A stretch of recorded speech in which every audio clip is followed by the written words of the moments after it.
নমস্কার। আজকে আমার নিবেদন কবিগুরু রবীন্দ্রনাথ ঠাকুরের শিশু ভোলানাথ কাব্যগ্রন্থের কবিতা সাত সমুদ্র পাড়ে। দেখছো নাকি নীল মেঘে আজ আকাশ অন্ধকার, সাত সমুদ্র 13 নদী আজকে হব পার। নাই গোবিন্দ নাই মুকুন্দ নাই হরিশ খোড়া, তাই ভাবে যে কাকে আমি করব আমার ঘোড়া। কাগজ ছিঁড়ে এনেছি ওই বাবার খাতা থেকে, নৌকো দে না বানিয়ে অমনি দিশমা ছবি এঁকে। রাগ করবেন বাবা বুঝি দিল্লি থেকে ফিরে, ততক্ষণ যে চলে যাব সাত সমুদ্র তীরে। এমনি কি তোর কাজ আছে না?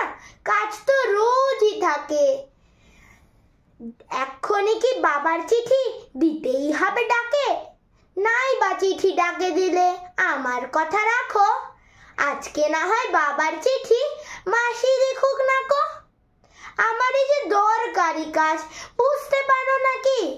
দেরি হলেই একেবারে সব যে হবে ফাঁকি।